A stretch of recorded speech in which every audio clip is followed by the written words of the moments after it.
Put it in gear, baby. Hell yeah. That's what I like about you, baby. You're always on time. This is a Requiem Metal Podcast, episode 31, Kyuss.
Yes, Mark, that's what I like about you.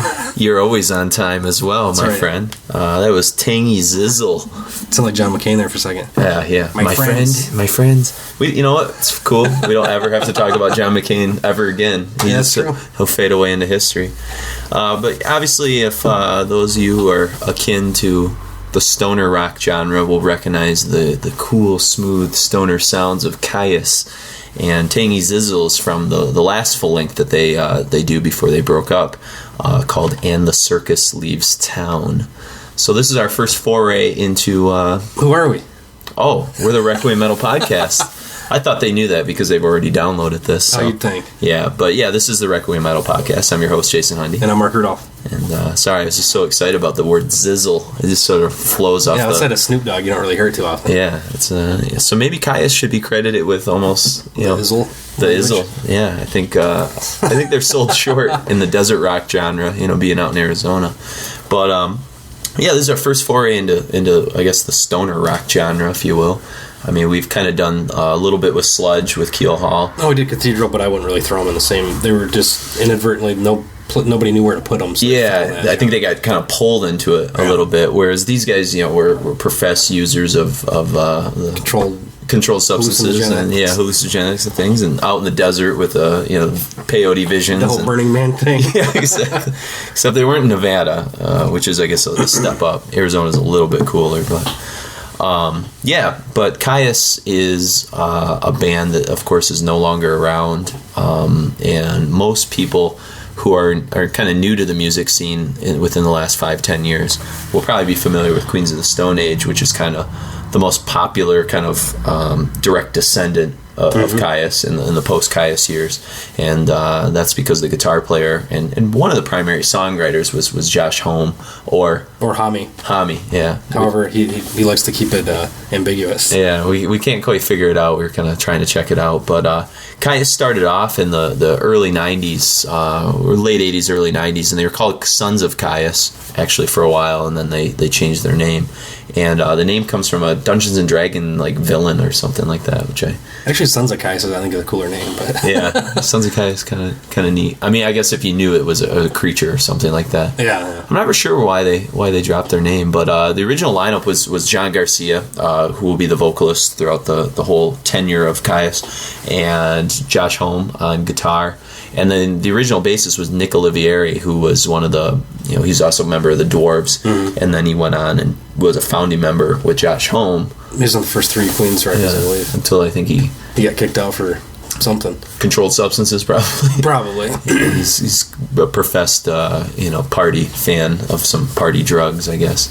Well, like Mondo Generator, cocaine rodeo. Yeah. Indication. But Brant Bjork was the drummer as well. Brant Bjork will drum on the first couple records that we'll be hearing tonight, and then he'll leave during for the Fu Manchu. And also he'll do some solo stuff. Brant Bjork and the Operators, which was on TMC, Music Cartel did that, and he's done some other things as well. Kyuss has roots in so many different bands, Hermano. I can't. I'm drawing a blank right now. They're just so involved in a lot of different things. Can you find any of them? I'm not for sure. Yeah. Anyways, we had a list compiled, and I don't know. Well, and plus they're the first to do the Fong song. This is true. Cisco. They beat Cisco. So, but Kyuss is a really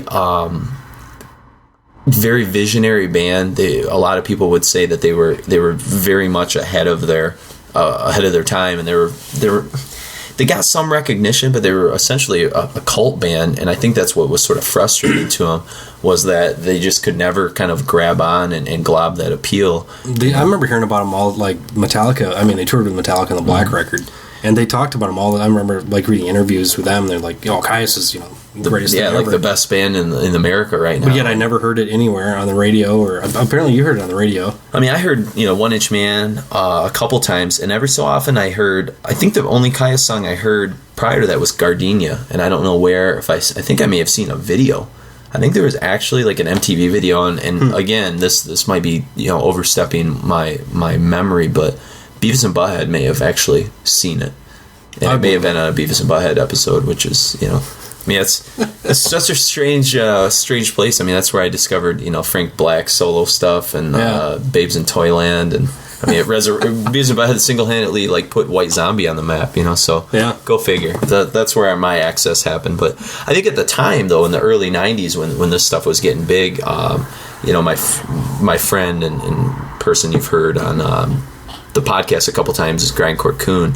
He's also really into the stoner rock genre, and he and I were kind of all we were checking out Corrosion Conformity, Deliverance at this time, and Monster Magnet, and so I think I missed him just because I think I was into what was the previous Corrosion album?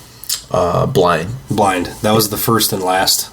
I think I went back and got a couple of older ones too, but right after that point, after the whole, we used to get those Concrete Corner sampler tapes. Mm-hmm. After that point, I was so into the whole Swedish death metal thing. Yeah. Everything else, this just kind of I could totally imagine, if Kyuss wasn't even on the mainstream map at this time. They were in their own sort of zone, Like if you had were they college radio scene or anything? I would say they probably would have fit into some of that stuff. Like the people who were probably jamming on the first Clutch record and the first Monster Magnet probably got a hold of Kyuss as well. I mean, it was almost, there wasn't this big kind of stoner rock movement like you have today. I mean, that was weird because I was really into the first couple Clutch records and Monster Magnet as well. You must have just completely missed it. Because it was really if you were into that stuff, you were into this. Is sort of how it was.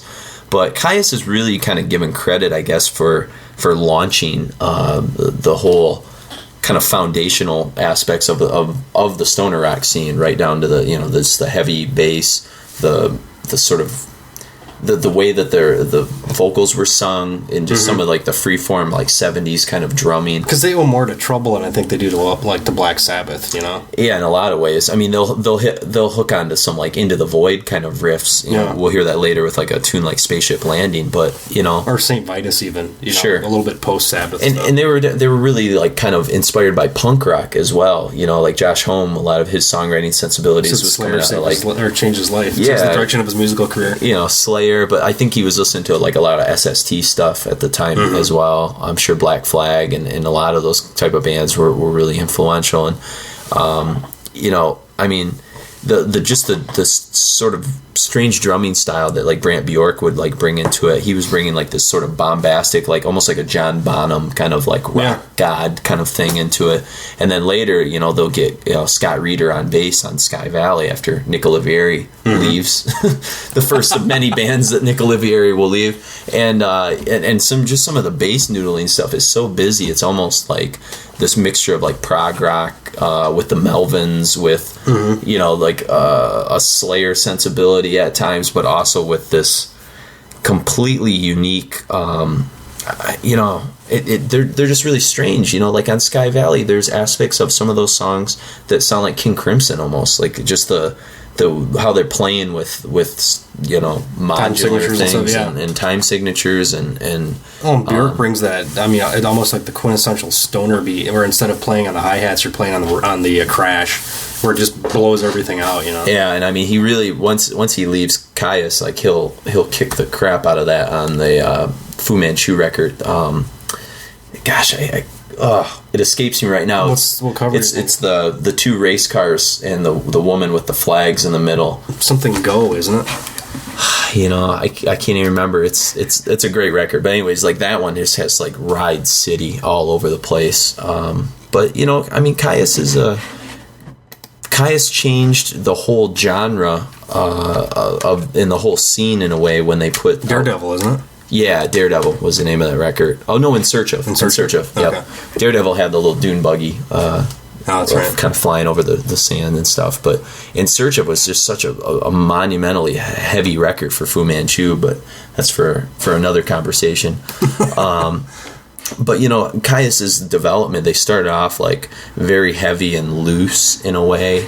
And in fact, like the first Kyuss, full-length record was called Wretch, which we're not even really going to talk about. And most Kyuss fans don't even really, I mean, they may own it, but they don't really listen to it much. And it came out in 91, and it was, it was like a little too fast to almost be considered innovative or anything like that. It was they were kind of trying to find their sound. Much like the first Monster Magnet is, for as awesome as Spine of God is, it lacks some of the heaviness that like Super Judge and Dopes of Infinity will like add to it later. I kind of feel like it's that, but just not as good, not even close to as good as Spine of God, because it's not even psychedelic. It's just sort of like a straight ahead, like late 80s, early 90s kind of like rock and roll metal, but like trying to be mainstream a little bit. So it's inspired by like a lot of weird bands like Faith No More maybe, and just trying to find their footing. Like kind of watered down St. Vitus or something kind of like that. But Blues for the Red Sun is the first record we're going to kind of turn our attention to, and there's probably an ongoing debate between most Kyuss fans to this day as to which record kind of holds up as being the better of the two, this or Sky Valley. Of course, those of you who are familiar with Decibel Magazine, Sky Valley just got put into the Hall of Fame a couple months back. I know the guy who did the article, Jay Bennett, that's like he kind of lives and dies by that record, and as do a lot of people. But for my money, I'm a Blues for the Red Sun kind of guy. I don't know why. I think I just sort of got a hold of it at a younger age and really listened to it. I'll get to Sky Valley later, but I had some issues kind of getting into Sky Valley because as a 13 or 14-year-old, my attention span was very limited. You weren't ready for 18. Yeah, I wasn't ready for to try and pay attention to 18-minute long songs and stuff. So, but this was just the opening of Blues for a Red Sun, which we're actually going to kind of play the first 5 tracks, which is almost essential Kyuss. It was such a gut punch in a way from Grindcore Coon and myself, and a lot of that is owed to the production of Chris Goss. And Chris Goss did I think he did both this and Sky Valley for sure. I don't think he did And the Circus Leaves Town. I think they had someone new, but I'll have to look at that later. But he took, I think he saw what they were doing with Wretch, and I think he saw a good band in there, and then said, we have to just drop the bottom out on this. I mean, this just has to be monumentally bottom heavy in a way, and that's exactly what he did with tunes like this. We're going to open with a song called Thumb, which I told Mark that I used to have like visions of us playing this at our high school gymnasium and just like watching people kind of freak like out. Back to the Future moment or something. Yeah, or something. Just like where there's just they catch these grooves, and that's the weirdest part about Kyuss is. And I don't know if it's part of like their free, open, kind of experimental desert rock kind of sound that they're creating, but it's like they can be really experimental and kind of free form and almost like coming at it with like a jazz sensibility. And I think that's why they lay down. There's this very basic thing, and they slowly start like kind of amping up things out of that. Yeah, and they'll kind of wrap their sound around it, but then like even in the midst of some of this experimentation, it's like all of a sudden they'll align their sound for a moment. Yeah. And it's like they catch a groove. It's like catching a wave or something. Yeah. Yeah, you're right. It swings. It's almost got like a jazz thing where like they'll go out and be able to improv a little bit, but then they always know like there's this moment where they bring it back together. And a lot of times like John Garcia's vocals will just like click and soar over top the music. And if you get caught in that groove, like you can tell why people kind of, basically stole this sound and uses like the blueprint for the rest of stoner rock. The song we opened up with, Tangy Zizzle, which is a later Kyuss tune and ultimately just kind of a standard kind of, it's a cool short tune, but that song in particular is almost the blueprint for every stoner rock band that's come since. Spiritual Beggars, Mushroom River Band. I mean, anything that was on TFC. Mushroom River Band. Remember those guys? Yeah, Meteor City. They actually had some good records at times, but again, what Kyuss did, people stole like the basic foundations from. Nobody else really like ever went into the places that they're going to go, like in terms of just 10-minute songs, experimentation. And if they did, they usually got rewarded for it in kind of in a unique way, like Sleep Jerusalem or something, you know, or even the stuff like Electric Wizard did, which is a lot more doom than stoner rock. This, you could have almost heard this come out in like, the mid to late 70s. It's weird. It has kind of a timeless quality to it still, and it really kind of taps into the stuff like the sensibilities of what like Iron Butterfly or like Blue Cheer, or even like if you took like Iron Butterfly, Blue Cheer, the Stooges, and Black Sabbath and like mixed them around a little bit, you're kind of getting some of the aspects of what Kyuss is, because they're not like a metal band. They're not thinking of it in the metal terms. They're thinking of it in rock and roll terms. Yeah, it's just their sound is so much heavier than even some like metal, so-called metal. So it's an interesting thing, and I think Josh Holmes' experimentation on guitar really adds to it. I think you talked about some of Bjork's kind of drumming styles and things, and I think we'd be remiss if we didn't say something about John Garcia's vocals, because I think for the diehard Kyuss fans like myself and Mark's kind of new to the Kyuss game, because like you said, you kind of I didn't know who they were. I picked up the first Queens of Stone Age record. I was like, hey, what's this? Yeah, exactly. And then you kind of had to go backwards. Mark's a bigger Queens fan, which is interesting because you're older than me, and so you naturally should have probably known more about this stuff. But there's like this weird period of American music, I think, that like I was getting into metal in, and you were like way out of America at that point. And this is one of those bands that falls into that. But John Garcia, just his bluesy, raspy style, he's always been one of my favorite rock vocalists, like hands down. And I think you either get him or you don't. Like you either really, really love kind of what he's doing or not. And Josh Homme will kind of layer with the vocals, especially in the later records, and kind of get ready for his singing performance that he's going to do with Queens of Stone Age. I still prefer his vocals better than Garcia's. Than Garcia's. And again, maybe it's just a preference that you heard it after. Yeah. I just think there's a lot more kind of like, I don't know, rock and roll swagger or something in what Garcia is doing. Homme is way more subtle. He's more of like I don't even know what his approach is. Kind of just like, very harmonic. It's just very laid back. Yeah. He never really hits too many highs or lows. It's almost monotone. Like he'll hit it in the second song on Rated R, like springs to mind. Whatever you do, don't tell anyone. But he's staying within a couple octaves. Yeah, exactly. I mean, Garcia soars. And the Lost Art of Keeping Secrets. Lost Art, there it is. Yeah, can't believe I remembered that. Which, by the way, when we heard that song live, was 10 times better than the radio version. I mean, it was like, it was like subsonic. It was ridiculously heavy. And I kind of kicked myself. It would have been awesome to be able to see a band like Kyuss, because I have a feeling like their sound is just fit to hear live. Oh yeah. Like when we saw Nebula, like Nebula sounded good live because it's just like that warm tone that the sort of bass floats out at you as an audience member. But anyhow, Blues for a Red Sun. For my money, it's if I only could own one Kyuss record, it'd be this one. I don't know why. We'll let you guys be the judge of that. If you have a Kyuss preference, definitely shoot us an email at requiempodcast@gmail.com, and we'll remind you of that a little bit later. But like you said, we're going to open things up here with Thumb, and then we're going to get into Green Machine, which is a little faster song. Molten Universe, kind of a standard kind of instrumental that really links Green Machine to 50 Million Year Trip, The Downside Up, which has just some really amazing sort of soloing that Home does, like at the end. It's very tasteful, and then end things in a very tasteless sort of way, but a cool way, with one of their first singles, actually, Thong Song. So enjoy.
it away.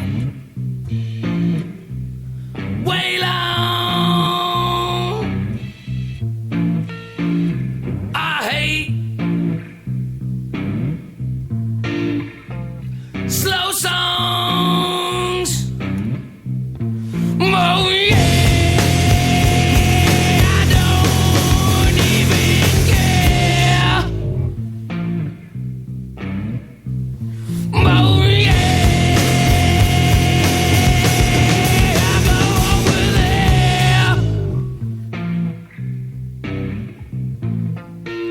My hair is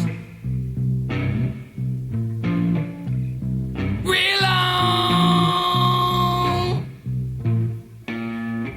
No brains. All brown. No shoes. Just songs. I hate slow songs. Oh yeah, you cry like I care. Oh yeah, butt naked and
That was Thong Song, 50 Million Year Trip, Molten Universe, Green Machine, and then we opened the setup with Thumb. And all those are from Kyuss's Blues for a Red Sun. Kind of a, the blueprint for stoner metal, stoner rock, if you will.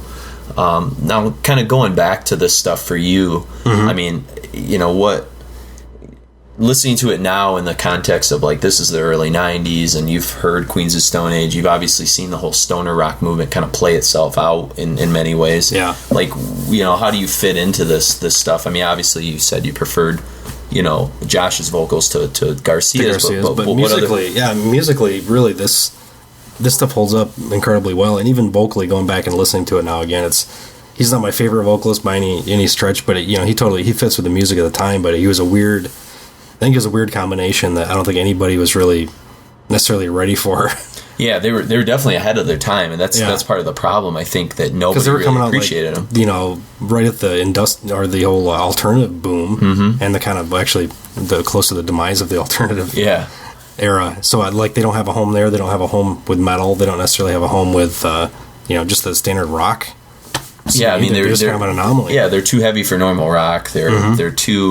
They're too metal for alternative at this point. You know, I mean, it's good that a band like Metallica took them out, and I think Metallica really helped kind of solidify their cult status because the first two records they put out are on Dali Records, which was a subsidiary of Elektra, And then after Blues for a Red Sun, Dolly ran out of money, and Elektra kind of had to pick them up as like a real Elektra band. And so they actually got real production, like some money added in, and they were able to do, I think, some of the things that they had wanted to do,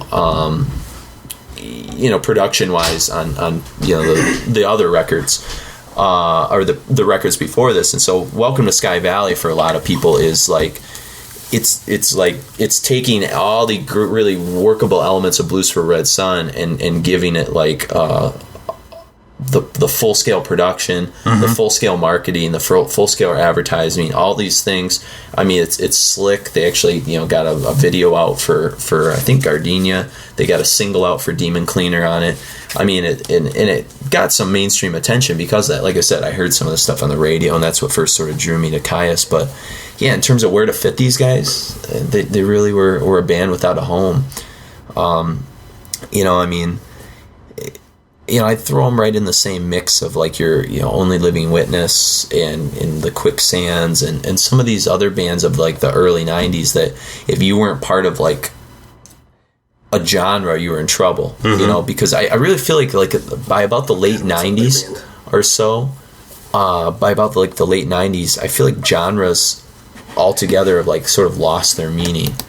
Because like with the age of the internet and stuff like that, if you wanted to find out more about like bands that were like a band you were into, you just could like go online. Or Failure is another one. Failure's totally like a Kyuss type band, and I think like Tool, for instance, plays Demon Cleaner live all the time, and I think there's some aspects, especially like in like Asteroid that we're going to hear, which is very King Crimson.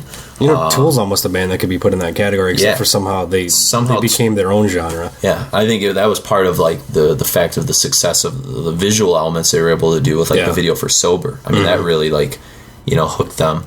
I don't think Kyuss wrote like the great single. Until it was maybe too late. I mean, I think they had all their songs that sound like you should have it on, your Walkman, and you're riding a horse out in the middle of nowhere. Yeah, I mean, you're on a peyote trip and you're trying to find desert rock. It's soundtrack. It's not single stuff. And even though there are songs that I think of as like hit singles in my mind, like when I hear Thumb, like Thumb to me sounds like a hit single. Because I've heard it so many times. It's practically something I've heard on the radio. It's like Wood from Alice in Chains or Angry Chair. Like I've heard it a lot.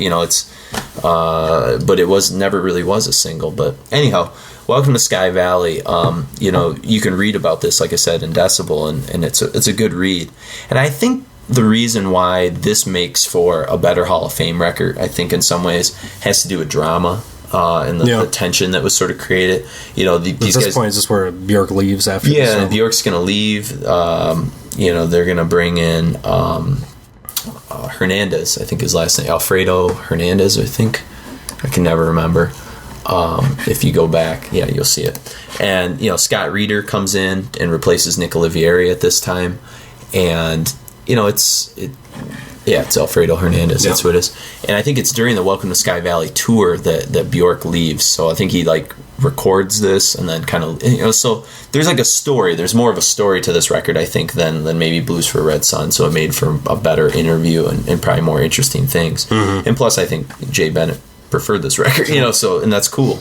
But like I said, I always had a tough time kind of getting into this only because of like how long the tracks are, because while I think there are like 10 tracks in total, it's only segmented into 3 tracks on the CD. So if you had it on CD, like I did in high school, it's set up like a classical movement. Yeah, you're supposed to just put it on and really sit there and pay attention for 18 minutes. And maybe that worked if you were using a proficient amount of drugs, which I wasn't at the time, or have I really? So it's always made I've had to listen to stoner rock for like the listenability of stoner rock. It's a pretty. I mean, they have a pretty immersive sound, even if you're not under the influence of something. You just, absolutely. Kick this on and stare at the jacket for a while and turn the lights down low. It's good riding around in the country at night in the summertime music. I mean, windows down. Excellent stuff. Going to your local swimming hole and skinny dipping. Yep. It has that sort of summer spirit to it, I guess.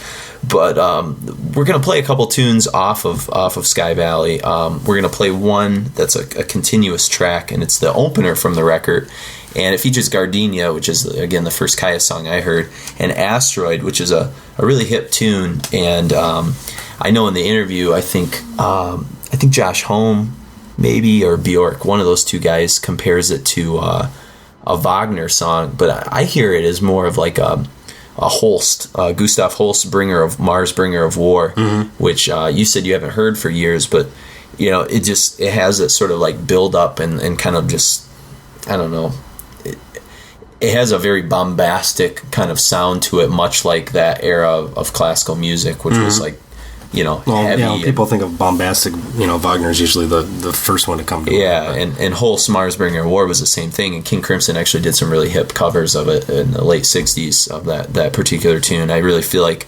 it could have fit in really well with what they were doing on Asteroid here. And then we end with Super Scoopa and the Mighty Scoop, which is one of the coolest song titles Litterbox in the world. reference. Yeah, Super Scoopa and the Mighty Scoop. I like that. We should go into marketing and Requiem Metal Podcast litter boxes. And then we'll put it online with our coasters and mugs and things like that.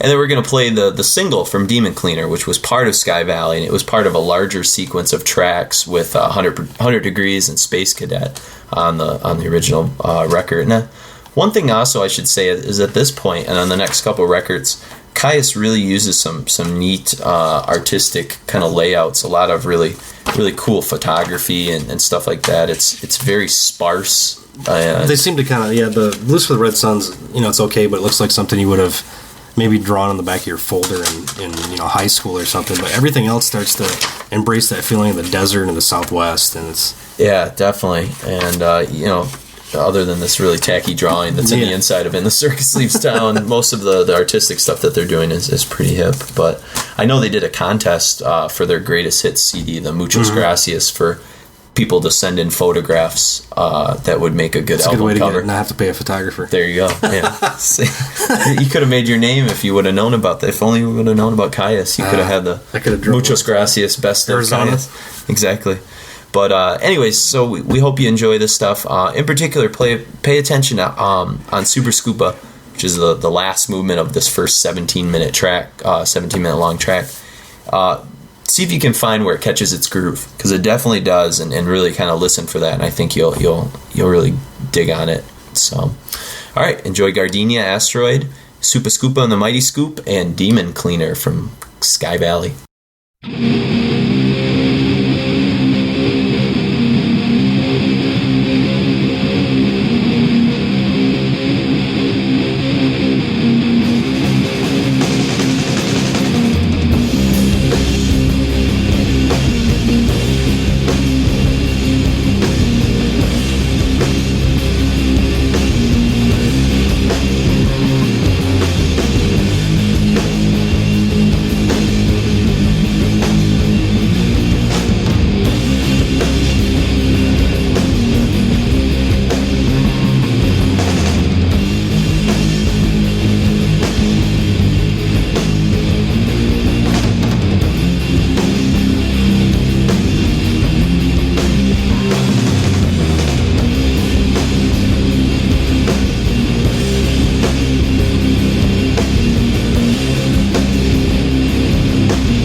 That was Demon Cleaner, and then we opened things up with the epic 3-track Gardenia, Asteroid, and Super Scoopa and the Mighty Scoop. And if you listen to Demon Cleaner, I mentioned that Tool did a cover of that, and it has this weird kind of arching, angular sound to it that really defines what Tool's sound is. Mm-hmm. You also hear like kind of almost like a heavier version of like Fugazi or something like that, which they're also a very angular band. But there's this kind of creeping intensity in Demon Cleaner. If maybe you kind of noticed it if you're really kind of listening to it closely. The thing with Kyuss that I would urge you, especially like on Sky Valley era, is some of the bass playing stuff that Scott Reeder's doing is so like intricate and like involved, and if you're not, they're a band like you could kind of put on and like clean your house to, because they're just kind of energetic and warm sounding, you know. It's not going to be like too distracting, but if you really sat down and like headphoned it with Kyuss, I think he's not Bobby Dahlin at all. He's playing around with everything, and I think there's a lot of dimensions to like a lot of these songs, even though they seem really dense. Like like the sound is just so compressed sometimes. But just wanted to point that out in case you were interested. But we're going to turn things to the final Kyuss record, And the Circus Leaves Town, and this was the first one that I bought brand new. I never bought any brand new. No, yeah. I remember when it came out, we were kind of excited actually for Kyuss to. I think we bought it at Warehouse Records. Those pre-New Moon days. I think I got all mine used at the record store. Yeah. Or other ways. You don't see outside of Sky Valley. I don't really see too many used Kyuss records, even like nowadays. We used to get In the Circus Left Town quite a bit at New Moon. It must have been in the post era or something. And I don't think In the Circus Leaves Town. That Columbia House era. Yeah, it's probably one of those weird albums everybody got. BMG. Oh, probably when Queens of the Stone Age was getting big. I bet a lot of people went out and bought Kyuss and were like, huh? Who's this guy singing? Yeah. What is this? I thought But at this point now, Bjork's left, and you're going to hear a new drummer, Alfredo Hernandez, and he's good. Nothing to take away from the guy, and he's actually played in some bands since then. But I think Bjork was sort of an extra special link, and I think at this point, Bjork was really involved in the songwriting process as well. I don't know how much Hernandez was. So. Well, and I don't think at all, and I think it really became kind of Josh Holmes' band at this point, and I think Josh Holmes was interested in doing different things, and you can hear it in the experimentation that kind of goes on this. A lot of the songs on this record, a lot of them are like more mellow. They're more kind of laid back. And you can clearly hear obvious Queen's riffs peppered throughout this stuff, too. Yeah, and in particular, the song that we're going to close this set off with, Flip the Phase, which was from the One Inch Man single.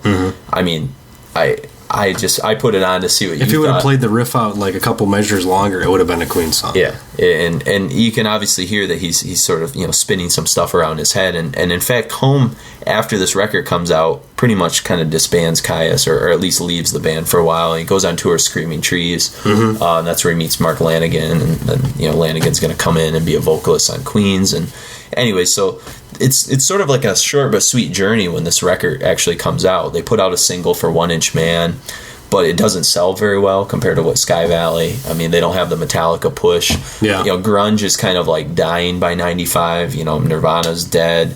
Soundgarden's kind of put out Super Unknown, and Pearl Jam's kind of becoming derivative. Alice in Chains just put out their last kind of like it was all becoming like third tier crap. It's probably like a time when Creed's about to like enter the scene, or something horrible like that. Dark Day. Dark Day or Godsmack or something just makes you want to stab yourself in the ear with a screwdriver. But the cool thing about this record was this was a record you could play for non-metal fans. It was like the Twin L Blood of stoner rock or something. It was just so diverse. You could pop in One Inch Man for people, or Catamaran, or Tangy Zizzle, and people were kind of like, this is cool, like I can get into this. And I think if it had been marketed the right way, I think they could have probably connected the same way that Queens of Stone Age seemed to connect with people. Because there's a lot of like non-metal heads who are really into Queens of the Stone Age. I mean, they're just a good rock band. I know a lot of older people who grew up on 70s rock who kind of dug on what Queens was doing. And I think if they had had access to a band like Kyuss, especially in the era of And the Circus Leaves Town, they've sort of toned down some of the like metal, like heaviness aspects, and they've kind of gone into, more catchy groove kind of stuff. that seems to be happening here, you know. Yeah. But Yeah, I think Queens basically kind of took the traditional, you know, like almost 1950s song structure and put blown out guitars on it, and that's kind of their thing. I remember Roy Orbison had a huge stack. Yeah, and I remember Jeff Grandcore Kuhn was he was definitely the first person I knew to really like know about Queens of the Stone Age. I mean, it was almost like he was like searching and investigating for it. He got like all the Desert Session records that came out after after Kyuss broke up. First couple of those are pretty good. Some of them are kind of... Yeah, which is like basically like the jamming sessions of like a lot of these guys that are going to eventually create Queens of the Stone Age. Yeah. And then, you know, but anyways, what Grindcore Kuhn had told me is that basically at the end of this whole Kyuss ride, Josh Homme kind of wanted to write the simplest songs with the simplest riffs he could possibly come up with. I mean, almost as a challenge to see if like he could hook people with this kind of stuff. Yeah. You know, he wasn't going to write any kind of complex compositions like he did with Asteroid or Super Scooper, or, you know, songs like this. He was just going to see where simplicity could kind of take him, and you really hear that in those, especially those first two Queens of the Stone Age records. Yeah. Which I think still kind of hold up as the best. Yeah, absolutely. You know, Rated R was also pretty fantastic at the time that it came out. But anyways, back to Kyuss. And the Circus Leaves Town. We're going to open things up here with Hurricane and then 1 Inch Man, and these two are kind of real good companion tunes. And Hurricane in particular is very memorable for the way that the bass is played. It's like so fuzzed out, and at the end you can almost hear him like detune the bass, and like you know, I was telling Mark I used to be able to play this song on bass back in my very limited musical career that I had. And you know, you basically, if you down-tuned your bass so much, you could get this like weird like song, like the strings have no tension there. Yeah, and they're basically almost sticking to the magnet, and they going like, it almost sounds like this weird like underwater cables or something like being shaken. So it's a cool sound. And then 1 Inch Man is very catchy, and I mean I think it could have been a single probably in the late 90s. You know, I think it was released probably 4 years too soon. And then we'll close things out with Catamaran, which is a very mellow. It's a cover song, and I've kind of poked around a few places, and I can't quite figure out where it's a cover of, but if we find out, we'll tell you in our last talk set. And then we're going to end things with Flip the Phase, which is, of course, off of, it was an unreleased song that you could only find on the 1 Inch Man single, which I don't know how readily available this was, if it was... it might have been a radio-only promotional thing. That's kind of what I was thinking, but you can find Flip the Phase if you get a hold of Muchos Gracias, which is the best of Kyuss thing that they put out, I think posthumously. So enjoy these 4 songs. You heard Tangy Zizzle earlier from this record, so if you're trying to place where that song fits, this is where it goes. And then we'll be back in a little bit, and we'll tell you all about the closing number. All right.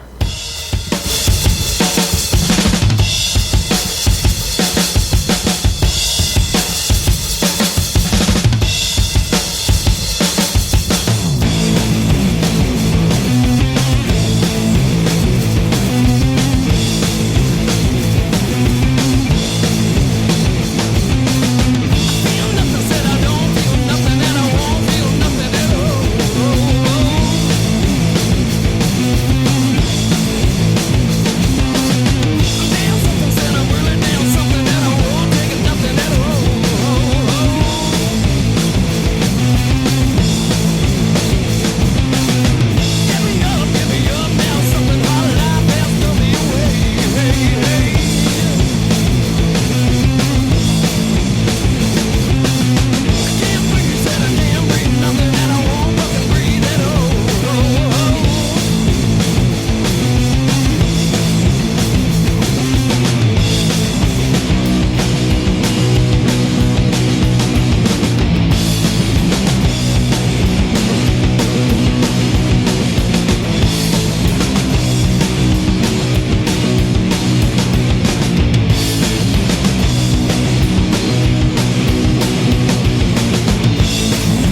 was Flip the Phase, Catamaran, One Inch Man, and Hurricane. And the first 3 songs you heard in that set can be found on Kyuss's last record, of course, and The Circus Leaves Town. And we did a little research there for you while those songs were playing. And Catamaran was a Yawning Man cover. I knew there was some sort of associations with Mario Lally because his name comes up quite a bit. I think he was part of a band called like Across the Seas that was really influential. I think it was Across the Seas or Across the Oceans. And then that's also where Alfredo Hernandez came from, was from the same band, Yawning Man. And if you kind of click around on the internet and do some research, you'll find that Yawning Man was essentially the first kind of desert rock band in that area. 86? They kind of formed in 86. And of course, Brant Bjork and Olivieri and Home and Garcia and all those guys were going to these kind of small parties / concerts that were happening like in the middle of the desert, where I guess people were just kind of walking around and really kind of out of it, and just I guess it was quite an experience. I think it was described as being very mystical.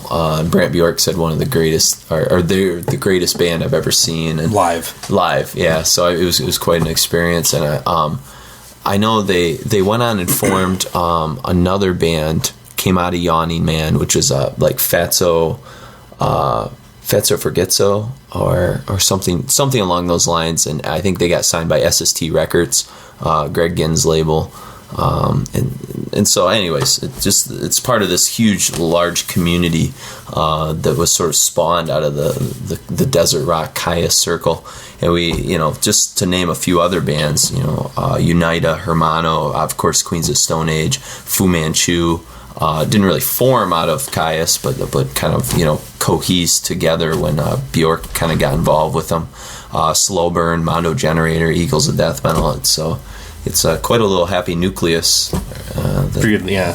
Lineage kind of kind of comparable to like a poor man's Napalm Death or something, because none of those bands emerge like with the power that Godflesh or Carcass or Cathedral kind of carry weight with them, but still that it spawned all this imitation within the stoner rock movement. But anyways, we're gonna wrap things up here in a sort of epic proportions with a tune that I was telling Mark earlier really reminds me of I guess wintertime in some ways, and just sort of driving around. I just remember listening to the song Spaceship Landing a lot when we were trying to come home from like one of our first concerts in high school. I think we were sophomores. We didn't know where we were going. We were in a big city coming back to like little old stupid Mount Pleasant, and the snow everywhere. And it's kind of that like weird, like warm, wintry snow where it's like 3 a.m. There's no cars out. It's just like kind of this like mystical, I don't know. Just blankets everything's kind of warm yet. Yeah, it's almost like surreal in a way, like Edward Scissorhands or something. Like things are falling in slow motion or whatever. But this song, I remember blasting it over and over again in the car during that epic journey that we had to get home. But in particular, it's kind of a neat song because it's got a lot of different movements to it. And it's one of the longer kind of single pieces of music that Kyuss ever did that wasn't linked within one track, and some Electric Wizard kind of moments going on in there almost in terms of the guitar tone and everything, the heavy riffing. So but anyways, give us your thoughts if you've enjoyed Kyuss. If we missed something, again, we tried to kind of stay to some of the core stuff that we thought the fans would be interested in. And if you're a Queens of Stone Age fan, you've never really gone back to Kyuss, or if you're just kind of new to stoner rock, they're not a bad place to start. That's for sure. Check out the Muchas Gracias Best of album. Yeah, that's got a collection of singles and kind of rarities and things like that too. It's kind of neat. I think a cover, Into the Void, might be on there. I know it's on the Queens of Stone Age mini album that Kyuss did. So, but anyways, for our Requiem Metal podcast, if you have any comments you want to send to us, shoot us an email at requiempodcast@gmail.com. And other than that, any final thoughts? No. In true stoner rock fashion, what, man? We're thoughtless at this point. So enjoy the ride with Spaceship Landing. I'm Jason Hundy. And I'm Mark Riddell.